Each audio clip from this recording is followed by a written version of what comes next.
adalah gembalaku, takkan kekurangan aku.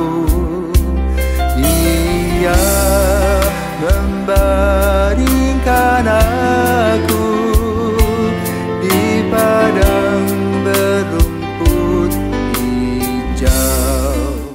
Saudara-saudara yang terkasih di dalam Kristus, selamat pagi. Salam jumpa lagi dalam Sabda Siap Saji. Kamis 19 Oktober 2023. Hari biasa pekan ke-28. Marilah kita berdoa dalam nama Bapa, dan Putra dan Roh Kudus. Amin. Allah Bapa sumber kehidupan, Engkau menganugerahi umat-Mu kemampuan untuk menanggapi karya keselamatan-Mu.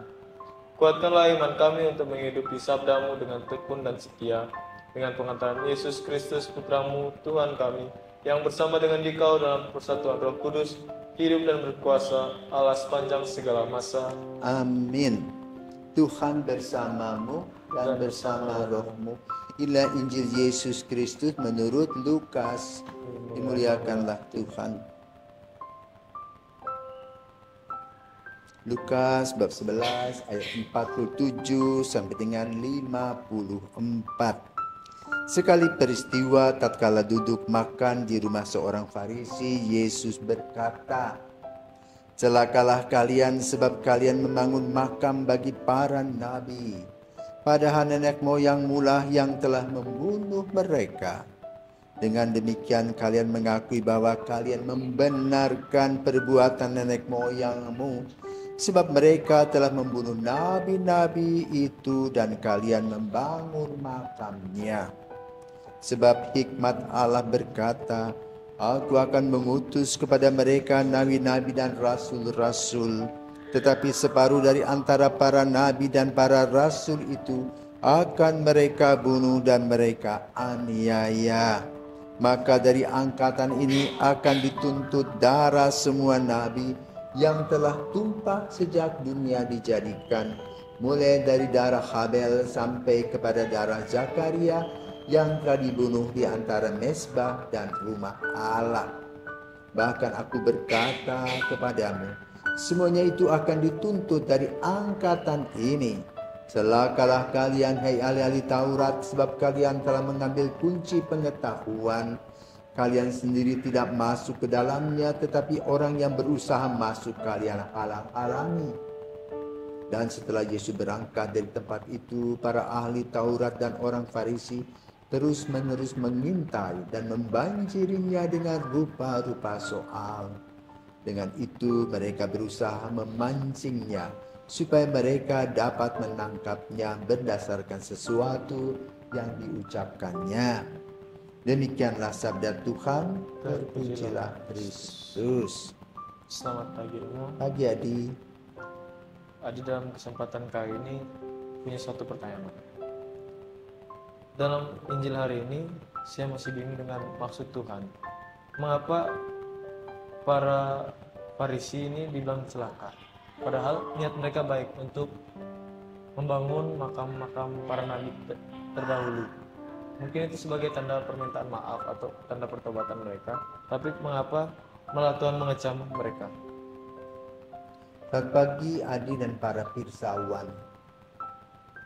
Nah sekarang saya mau bertanya, ya, kalau kita sebuah ruangan, tiba-tiba muncul asap di ruang AC, tiba-tiba muncul asap rokok, apa yang kita cari? Yang rokoknya siapa? Ya, yang kita dapat itu akibat dari orang yang merokok. Maka ada asap berkeliling di dalam ruangan ber-AC dan menurut kesehatan itu tidak sehat. Tetapi para perokok itu sendiri merasa tidak soal. Karena apa? Mereka merokok aktif. Sementara yang lain adalah merokok secara pasif. Nah, di sini ditekankan lebih jelas oleh Yesus. Jadi ada sebab akibat. Kalau kita perhatikan Lukas ini, bab 11 ini, Sebelumnya adalah Yesus diundang baik-baik makan bersama. Lalu muncul kritik-kritik. Yesus tidak cuci tangan lah, para muridnya tidak berpuasa lah. Ya. Lalu Yesus menyadarkan mereka dengan kata tercelaka.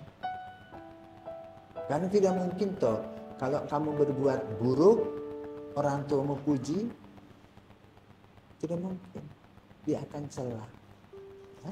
Untuk mengingatkan, mengkritik bahwa apa yang dipikirkan, apa yang dibuat itu salah. Jadi dasar dari yang disampaikan oleh Yesus adalah pertama, para orang-orang Israel itu merasa sebagai bangsa terpilih. Sebagai bangsa terpilih, mereka merasa lebih hebat daripada bangsa. Untuk mendudukkan diri sebagai bangsa terpilih itu dibuatlah sedemikian rupa tatanan nilai, ya, harus jam sekian makan apa dan sebagainya, seterusnya, pokoknya diatur semuanya. Jadi semua orang Yahudi itu hidup dengan aturan. Maka kalau diperhatikan dari kitab Bilangan, kitab Imamat, itu banyak sekali aturan. Tidak boleh makan ini, tidak boleh makan itu. Tetapi mulut yang ada itu boleh omong dan mencela siapa saja. Tidak menghargai pun tidak sopan. Jadi disitulah kritik Yesus. Dari dulu kamu itu, dari sejak nenek moyangmu itu ada kesombongan rohani. Lalu merasa bahwa apa yang kamu lakukan itu yang terbaik sehingga kamu tidak anggap orang. Bahkan digambarkan oleh Yesus, utusan Allah pun para nabi engkau tidak anggap. Ya? Bahkan nabi-nabi itu kalau tidak sejalan dengan apa yang mereka inginkan, dibunuh.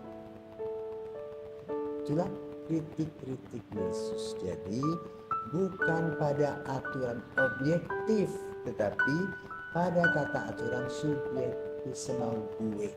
Bisa. Karena apa? Harus perhatikan bahwa manusia lain pun diciptakan oleh Tuhan mendapat matahari yang sama.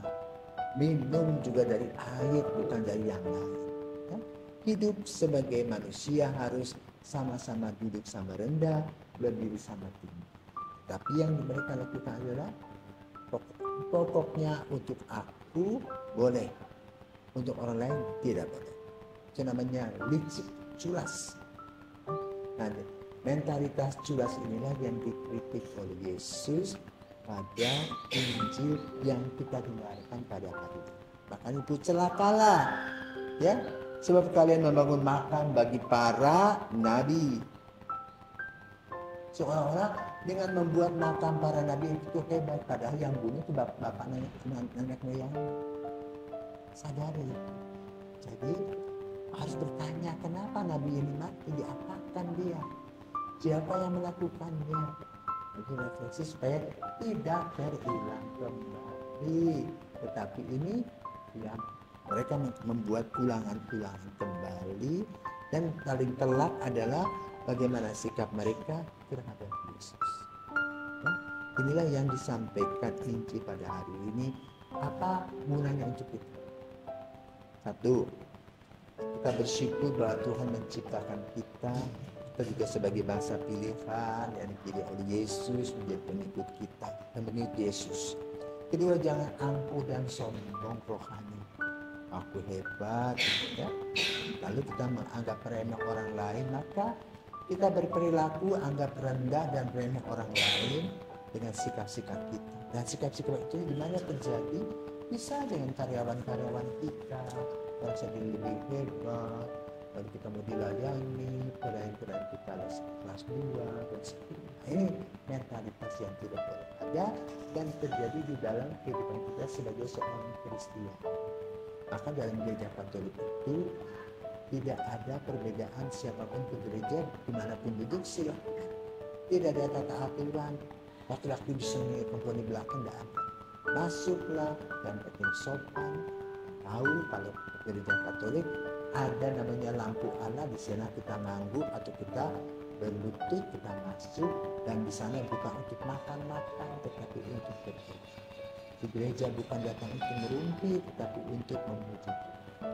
Ya, itu dalam praktik sehari-hari sebagai orang yang dipilih oleh Tuhan. Maka tanaman nilai itu ada di rumah. Bagaimana di rumah, misalnya saya sekarang dalam bulan Rosario, bukan hanya bulan Rosario aja, tetapi juga kita berdoa Rosario bersama-sama anak-anak dan siapa saja yang ada di rumah dan membuat jadwal yang baik, dan sesudah itu kita memancarkan terang kepada orang, sebagaimana Ibu Maria melakukan. Kiranya itu saja pada hari ini. Selamat pagi Adi, selamat pagi para kisahwan, Tuhan